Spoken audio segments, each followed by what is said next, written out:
Students, आज हम start करने जा रहे हैं SST class 10th geography chapter number 7th। Chapter का नेम दे रखा है life lines of national economy. ठीक है, इस चैप्टर में मोस्ट प्रोबेबली जो इस सेशन में हमें एमसीक्यू आ सकते हैं, तो एमसीक्यू के लिए थोड़ा कभी कभार हमें डीपली जाना पड़ता है। ठीक है, कुछ पोर्शन इसमें से डिलीटेड भी है, लेकिन फिर भी हम इसमें ना इंटरेस्ट बनाने के लिए जो अच्छी अच्छी बातें हैं उनको समझने की कोशिश करेंगे, आगे के लिए भी हमारे वो काम आ सकती है। ठीक है, ज़्यादा पढ़ने से कोई नुकसान तो होगा नहीं। अच्छा, पहली बात ये है कि ये देखो हमारे घर में जितनी भी vegetables, TV, bike, mobile, car, laptop वगैरह ये चीज़ें जितनी भी आ रही है ना, ये हमारे घर तक पहुंच कैसे रही हैं? सारी चीज़ें तो हमारे देश में नहीं बन रही, तो बहुत सारी चीज़ें जो हैं वो ग्लोबलाइजेशन की वजह से हमारे देश में आ रही हैं। ठीक है, और हमें ये भी पता है कि कोई भी देश की जो डेवलपमेंट है वो प्रोडक्शन के ऊपर डिपेंड करती है, लेकिन इस चैप्टर में हम पढ़ेंगे कि वो प्रोडक्शन प्लस ट्रांसपोर्ट के ऊपर भी डिपेंड करती है। ट्रांसपोर्ट के ऊपर कैसे डिपेंड करेगी? अब आप जैसे देखिए, जो टी है वो असम में उसकी प्रोडक्शन होती है, एप्पल की जो प्रोडक्शन है वो जम्मू कश्मीर में होती है। ठीक है, जम्मू में होती है।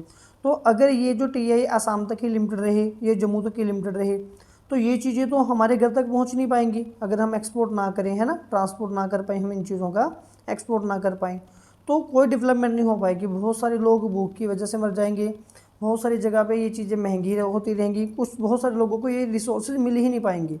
ठीक है, तो इसीलिए ना हमने यही बात पढ़ी कि प्रोडक्शन करना काफ़ी नहीं है, लेकिन ट्रांसपोर्ट करना भी काफ़ी है। अब ट्रांसपोर्ट के लिए एक इंपोर्ट एक्सपोर्ट टर्म्स होती हैं। एक्सपोर्ट का मतलब क्या आता है? जब कोई चीज़ हमारे घर से, हमारे देश से दूसरे देश में जा रही है या दूसरी स्टेट में जा रही है, अगर वो यहाँ से जाएगी तो उसको एक्सपोर्ट बोला जाएगा। इसके ऑपोजिट अगर कोई चीज़ दूसरी जगह से हमारे घर तक आ रही है तो इसको इंपोर्ट बोला जाएगा। ठीक है, फिर ये कुछ टर्म्स हैं, बीओपी, बीओटी। बीओपी ये 1 मार्क की क्वेश्चन है, इसलिए मैंने यहाँ पे लिख के रखे हैं। बीओपी की फुल फॉर्म होती है बैलेंस ऑफ पेमेंट। ये जितनी भी एक देश की इकोनॉमिक ट्रांजैक्शन होती है दूसरे देशों के साथ, ठीक है, उसके हिसाब किताब को बैलेंस ऑफ पेमेंट बोलते हैं। बीओटी क्या होता है कि जितना हम विजिबल गुड्स का इंपोर्ट एक्सपोर्ट कर रहे हैं, मतलब कि export of goods minus import of goods, ये विजिबल आइटम्स होनी चाहिए। अभी हम हमारा जो मेन कॉन्सेप्ट है उसको स्टार्ट करने की कोशिश करते हैं। मैं यहाँ पे बोल रहा था कि जो डेवलपमेंट है वो डिपेंड करती है प्रोडक्शन प्लस ट्रांसपोर्ट के ऊपर। प्रोडक्शन हम लोग प्रीवियस चैप्टर में पढ़ चुके हैं, ठीक है, इंडस्ट्री वाले चैप्टर में। अभी हम यहाँ पे ट्रांसपोर्ट की बात करेंगे। देखिए, जो ट्रांसपोर्ट है ना उसके 3 मीन्स होते हैं हमारे पास। सबसे पहला होता है लैंड, दूसरा होता है एयर, थर्ड होता है वाटर। पहले भी हम बात करेंगे लैंड की। ठीक है, लैंड के थ्रू हम लोग ट्रांसपोर्ट कैसे कर सकते हैं? ट्रांसपोर्ट का मतलब क्या होता है? जब एक गुड एक जगह से दूसरी जगह जा रही है, दूसरी जगह से पहली जगह आ रही है, जब ऐसे ये आपस में एक्सचेंज होती है, इसको ट्रांसपोर्ट बोला जाता है। ठीक है, अब लैंड के जो हमारे पास 3 रिसोर्सेज हैं, एक रोडवेज है, एक रेलवेज है और एक पाइपलाइंस है। ठीक है, फिलहाल यहाँ तक ज़्यादा इंपॉर्टेंट है रोडवेज और रेलवे, सबसे ज़्यादा इंपॉर्टेंस आपने इसी टॉपिक के ऊपर देनी है। बाकी का आप जस्ट अपनी नॉलेज के लिए सुन सकते हो। ठीक है, उसको देखने की ज़रूरत ज़्यादा अच्छे से गौर से नहीं होगी। जो रोडवेज है, इंडिया का जो है ना वो लार्जेस्ट रोड नेटवर्क है, क्योंकि हमारा जो ज्योग्राफिकल एरिया वो भी ज़्यादा है। ठीक है, लगभग, तो उस वजह से जो 2.3 मिलियन किलोमीटर है वो एट प्रेजेंट है हमारा। ठीक है, ये 2014-15 का डेटा के हिसाब से बताया गया है। फिर इसके बिना जो नेक्स्ट टॉपिक है हमारा importance of roads over railways, मतलब कि रेलवे के हिसाब से जो रोड्स हैं, रोडवेज हैं, वो ज़्यादा अच्छे क्यों हैं या कैसे अच्छे हैं, वो पढ़ के देखते हैं। सबसे पहली बात, जो रोड्स है ना वो लो कंस्ट्रक्शन कॉस्ट पे उनको बनाया जा सकता है, ये जल्दी बन जाते हैं। रेलवे के लिए आपको पता है ना कि रेलवे लाइन बिछानी पड़ती हैं, वो हमेशा ज़्यादा कॉस्टली रहती हैं। फिर डोर टू डोर सर्विस जो है वो रोड्स ही हमें दे सकते हैं या रोडवेज ही हमें दे सकते हैं। जैसे आपने अपने घर से लेके कॉलेज तक जाना है, अपने कॉलेज से लेके अपने घर तक वापस आना है, ग्राउंड तक जाना है, ठीक है, तो वहाँ तक ज़्यादातर आपको रोडवेज ही पहुँचा पाएंगे। फिर roads used as feeder. Feeder का मतलब क्या होता है? जैसे कि आप ये देखो कि आपका वीज़ा लग गया और आपने किसी दूसरी कंट्री में जाना है, तो दूसरी कंट्री में जाने के लिए पहले आपको क्या करना पड़ेगा? अपने घर से एयरपोर्ट तक, एयरपोर्ट से फिर प्लेन के ज़रिए आप दूसरे रास्ते पे जाओगे। ठीक है, तो लेकिन जब आप अपने घर से लेके एयरपोर्ट तक जाओगे या रेलवे स्टेशन तक जाओगे, तब तो आपको कोई ना कोई कार, बाइक, ऑटो वगैरह कुछ ऐसे करना पड़ेगा, है ना। तो उसके इसीलिए बोला गया कि जो रोड्स हैं उसको हम एज ए फीडर भी बोलते हैं। फिर इकोनॉमिकल, जो रोड्स बनाने ज़्यादा कॉस्टली नहीं होते कंपैरिजन टू जितना रेलवे को बनाना होता है, तो इसलिए ये थोड़े इकोनॉमिकल होते हैं उसके हिसाब से। फिर ये इजी होता है और सेफ़ होता है हिली एरिया में। हिली एरिया में जो रेलवेज़ हैं उसको कंस्ट्रक्ट करना थोड़ा मुश्किल है, और जैसे कि वहाँ पे हमें पता है कि लैंडस्लाइडिंग वगैरह होती रहती है, तो वहाँ पे रेलवे के डैमेजेस ज़्यादा होंगे, रोड्स के रोडवेज़ के कम होंगे। फिर क्या करता है ये जो प्रोवाइड, ये जैसे पॉइंट मैंने यहाँ पे आपको लिंक बता ही दिया कि ये जो एक लिंक प्रोवाइड करवा देता है, जो रोडवेज होते हैं रेलवे तक जाने के लिए या एयरपोर्ट तक जाने के लिए या सी पोर्ट तक जाने के लिए हमें रोड्स के ज़रिए जाना पड़ता है, ठीक है। तो इसलिए ये ज़्यादा इंपॉर्टेंट रहते हैं। फिर आगे हमारा टॉपिक है Indian roads are classified in 6 classes according to their capacity. हमारे जो रोड्स हैं उनको 6 क्लासेज में आइडेंटिफाई किया गया है। इसके बस नेम समझ लेना, याद ही अपने आप हो जाएंगे। सबसे पहला तो golden quadrilateral super highway, second one is national highway, border roads, state highway, district road and other roads. फिर ये जो गोल्डन क्वाड्रिलेटरल सुपर हाईवे है ये क्या करता है, ये हमारे यहाँ 4 महानगरों को, वो 4 महानगर कौन कौन से हैं, दिल्ली, कोलकाता, चेन्नई, मुंबई, इन चारों को ये आपस में कनेक्ट करता है। कनेक्ट ये कैसे करता है, नॉर्थ से लेके साउथ तक, श्रीनगर कन्याकुमारी मतलब कि जम्मू कश्मीर से लेके चेन्नई तक, जिसको तमिलनाडु पहले बोलते थे, उसको कनेक्ट करता है। ये कहाँ से कनेक्ट करता है, नॉर्थ से लेके साउथ तक। ये ध्यान रखना कि अगर क्वेश्चन वो पूछेंगे कि नॉर्थ से लेके साउथ तक कौन कौन से महानगरों को कनेक्ट किया जाता है, कौन से एरिया को, तो आपने ये नेम लिखना है, ठीक है, जम्मू कश्मीर एंड तमिलनाडु। फिर आगे हमारे पास आएगा ईस्ट से लेके वेस्ट तक। ईस्ट से लेके वेस्ट तक वो आसाम और गुजरात को कनेक्ट करता है, ठीक है। ये 6 लेन सुपर हाईवेज होते हैं। 6 लेन सुपर हाईवे मतलब कि बहुत चौड़ी चौड़ी रोड बने होते हैं। जो लोग एक स्टेट से दूसरी स्टेट जाना चाहते हैं वो एक ही रोड पे रहते हैं पर्टिकुलर, ठीक है। जो लोकल वाले होते हैं वो नीचे रहते हैं, जो ट्रक वगैरह वाले होते हैं सामानों को लोड किया है वो सेकंड थर्ड पे रहते हैं, ठीक है। तो ये मतलब कि यहाँ पे ट्रैफिक जैम मतलब ही नहीं होता कि ट्रैफिक हो पाए। फिर नेक्स्ट हमारे पास आ गया नेशनल हाईवेज। नेशनल हाईवे हमारे पास क्या करता है, ये जो एक देश की एक स्टेट को दूसरी स्टेट के साथ लिंक कर देता है। जैसे कि आपने पंजाब से दिल्ली तक जाना है, ठीक है, आपने पंजाब से यूपी तक जाना है, तो आप एक प्रॉपर रोड पकड़ोगे, वो रोड आपको पंजाब से बाहर लेके जाएगी, किसी दूसरी स्टेट से इंटरलिंक करेगी, ठीक है। तो ये वो नेशनल हाईवे वाली रोड होती है। इसको बनाने का काम कौन करता है, central public work department, short form है CPWD। और जब हम कभी कभार जाते हैं ना, लिखा होता है NH1, NH2, NH10 वगैरह, तो ये उनके सिग्नल्स होते हैं, ठीक है। और जैसे एक एग्जांपल है और यहाँ पे एक एग्जांपल है शेरशाह सूरी मार्ग, ये दिल्ली और अमृतसर के बीच में है। ये ना पहले क्वेश्चन भी आया था कि कोई भी एक नेशनल वे NH1 या NH की कोई एक एग्जांपल दीजिए जो दिल्ली एंड तो उसकी एग्जांपल है दिल्ली एंड अमृतसर के बीच में बना हुआ है, ठीक है। फिर ये नॉर्थ से लेके साउथ तक या फिर डायरेक्शन वाइज ईस्ट से लेके वेस्ट तक ये कनेक्ट करता है हमें, ठीक है। चलो नेक्स्ट आगे हमारे पास है स्टेट हाईवे।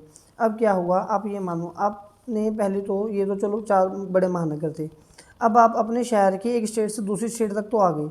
अब आपने आगे क्या करना, अब आपने स्टेट के अंदर भी तो कहीं ना कहीं पे घूमना होगा, ठीक है। तो उसके अंदर कोई डिस्ट्रिक्ट में जाना होगा, तो ये लिंकिंग स्टेट्स कैपिटल होती हैं। ये क्या करती हैं, ये जैसे अब यूपी की कैपिटल है लखनऊ, अब लखनऊ में आगे, अब लखनऊ में आगे कहाँ जाना, अलीगढ़ जाना, कानपुर जाना, मथुरा जाना है, तो वहाँ पे जो रोड्स बनी होती हैं तो वहाँ का जो प्रोसेस है वो स्टेट हाईवे के अंडर रहता है।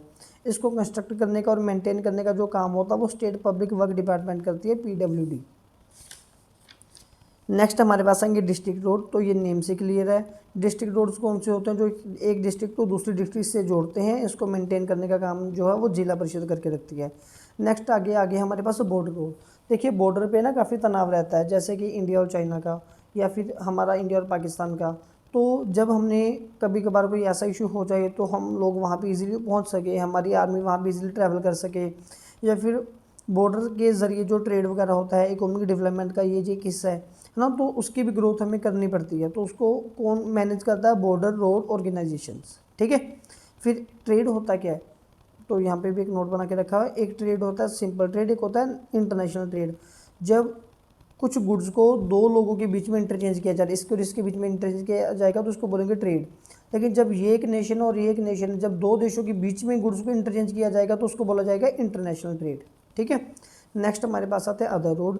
अदर रोड क्या करते हैं, ये जो रूरल रोड्स होते हैं, जैसे कि कोई विलेज है उसके अंदर का जो रोड वगैरह बनी है, सड़कें बनी हुई हैं, या रूरल एरिया विलेजेस हैं, उनको ये अपने साथ वाले टाउन के साथ जोड़ते हैं, अपने साथ वाले शहर के साथ जोड़ देते हैं। और इसका बनाने का काम प्रधानमंत्री ग्रामीण सड़क योजना के तहत चलता है, ठीक है। फिर नेक्स्ट कुछ होते हैं मेटल रोड, कुछ होते हैं अनमेटल रोड। मेटल रोड जो होते हैं बहुत मजबूत होते हैं, बहुत स्ट्रॉन्ग होते हैं, ये टूटते नहीं हैं जल्दी। बड़े बड़े शहरों में ऐसी रोड बने होते हैं, ठीक है। और लेकिन ये जो अनमेटल्ड होते हैं रफ रोड होते हैं, मतलब कि मिट्टी से बने होते हैं, ठीक है। तो इनको बनाया जाता है सीमेंट कंक्रीट के साथ, इसको बनाया जाता है मिट्टी के साथ। लेकिन ये अपने अंदर वाटर ऑब्जर्व नहीं कर पाते, लेकिन ये वाटर को ऑब्जर्व अच्छे से कर लेते हैं। लेकिन क्योंकि पानी को ऑब्जर्व कर लेते हैं इसलिए रेनी सीजन में इनकी लाइफ जो है वो ख़राब हो जाती है। हम देखते हैं ना लोकल, जब हम हमारे शहर वगैरह में किसी स्कूल में जाते हैं छोटे होते हुए, तो जो बारिश होती है तो काफ़ी कीचड़ वगैरह हो जाता है, ठीक है। तो ये वो वाली रोड की एग्जाम्पल है। नेक्स्ट आगे हमारे पास है रोड डेंसिटी। रोड डेंसिटी में देखिए लेंथ ऑफ रोड पर 100 किलोमीटर स्क्वायर। तो इसका मतलब क्या होता है, इसकी डेफिनेशन होती है कि अगर आप पर 100 किलोमीटर स्क्वायर के एरिया में आप घूम रहे हो तो आपने ये देखना है कि आपने वहाँ पे कितनी रोड्स बना रखी हैं। क्लियर है। जैसे कि जो जम्मू है, ठीक है, जम्मू कश्मीर में हमारी जो रोड डेंसिटी है वो बहुत ज़्यादा लो है, वो 12.14 किलोमीटर है पर 100 स्क्वायर किलोमीटर के हिसाब से। लेकिन आपको ये भी पता है कि ये तो एक हिली एरिया है।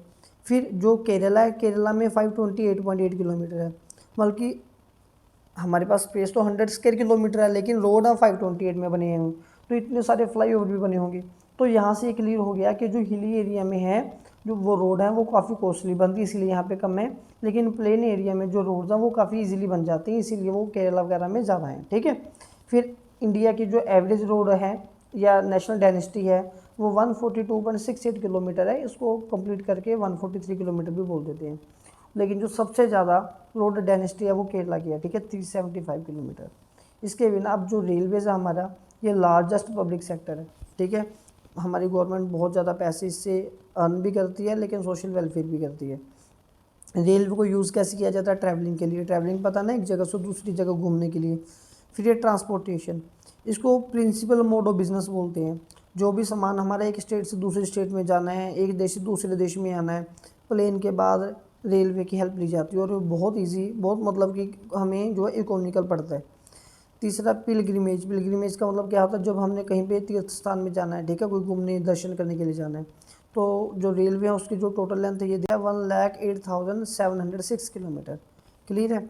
लेकिन जो ये रेलवे है ना हमारा, रेलवे डिपार्टमेंट भी बेचारा थोड़ा सा तरस के लायक है, इसमें काफ़ी सारी प्रॉब्लम्स आ रही हैं। कौन कौन सी प्रॉब्लम आ रही है, सबसे पहली बात, रेलवे को बिछाया जाता है लेकिन हर तरह के रोड पे नहीं, इसको सैंडी एरिया पे नहीं बिछाया जा सकता, स्वैम्पी एरिया में नहीं बिछाया जा सकता, माउंटेन्स वाले एरिया में नहीं बिछाया जा सकता। फिर बहुत सारे जो लोग हैं वो विदाउट टिकट ट्रैवलिंग करते रहते हैं, ठीक है, और पुलिंग चेन की प्रॉब्लम काफ़ी आती रहती है। आपको पता है ना, जब एक ट्रेन स्टार्ट होती है तो वो 20-25 लीटर तो ऐसी कैपेसिटी ख़त्म कर देती है कोल वगैरह की, ठीक है, या जिस हिसाब से वो चलती है एनर्जी की। नेक्स्ट हमारे पास आ गया पाइपलाइंस, हमारा टॉपिक। बच्चे इसको थोड़ा सा आप लोग इग्नोर कर सकते हो क्योंकि वो जो पहले वाला कॉन्सेप्ट है हमारा ज़्यादा इंपॉर्टेंट है। इसको फिर भी आप एक बार देख लो, उसके बाद चाहे इग्नोर कर देना, क्योंकि नॉलेज है जहाँ से मिलती है उसको गेन करना चाहिए, है ना। Pipelines are used for the transporting. इसको ट्रांसपोर्ट किया जाता है पेट्रोलियम प्रोडक्ट के लिए, नेचुरल गैस के लिए और क्रूड ऑयल के लिए। इसकी जो कॉस्ट है वो इनिशियली तो बहुत ज़्यादा हाई रहती है लेकिन उसके बाद जो है लेटर ऑन इकोनॉमिकली बढ़नी शुरू हो जाती है। और इसका एक सबसे बड़ा बेनिफिट ये है कि अगर आपने पाइपलाइन बिछा दी तो आपको कभी भी डिले नहीं मिलेगा, ठीक है, कंटिन्यूसली सप्लाई होती रहेगी। फिर नेटवर्क्स ऑफ पाइपलाइन ट्रांसपोर्टेशन यहाँ पे लिख के रखे हुए हैं। अगर हम ऑयल फील्ड की बात करेंगे तो ये असम से लेकर कानपुर तक चलता है, गुवाहाटी से होते हुए, बरौनी से होते हुए, इलाहाबाद से होते हुए। अगर हम सलाया की बात करें तो ये गुजरात से लेके जलंधर पंजाब तक चलता है, ठीक है, विया वीराग्राम या मथुरा दिल्ली सोनीपत से लेते हुए। फिर गैस पाइपलाइन की अगर हम बात करेंगे तो वो गुजरात से लेके जगदीशपुरा तक चलता है, ठीक है भैया, विजयपुर वगैरह तक। फिर नेक्स्ट टॉपिक है हमारा वाटरवे, ठीक है, जो हमारा 95% जो ट्रेड है, ठीक है, वो वाटरवे के ज़रिए होता है। वाटरवे के ज़रिए इतना ज़्यादा क्यों होता है, क्योंकि एक तो ये सबसे ज़्यादा मतलब कि सस्ता पड़ता है हमें, ठीक है, सबसे ज़्यादा चीपेस्ट है। फिर जितनी भी आपके पास हैवी गुड्स होंगी या बल्कि गुड्स बहुत ज़्यादा क्वांटिटी में होंगी तो वो इससे यहाँ मतलब ये शिप्स के ज़रिए ना वो आसानी से चले जाते हैं। और ये फ्यूल एफिशिएंट और इन्वायरमेंट फ्रेंडली भी है, इससे जो पोल्यूशन वगैरह वो ज़्यादा नहीं हो पाता।